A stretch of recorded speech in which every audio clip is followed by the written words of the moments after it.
Tenga ba ang inyong lupa? May plantation kaming re-recommenda. Mahogany.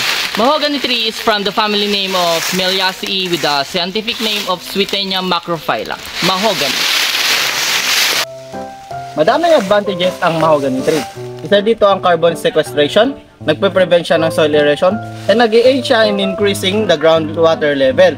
So, ang mahogany ay kilala din bilang rot-resistant wood. So, maganda siya sa gamiting pang furniture and musical instrument.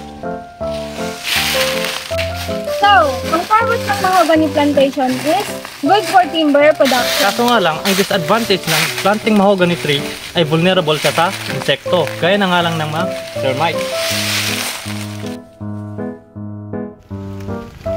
In this mahogany plantation, we use silvicultural treatment called pruning. They cut the branches of a tree to achieve more straight and clean bole.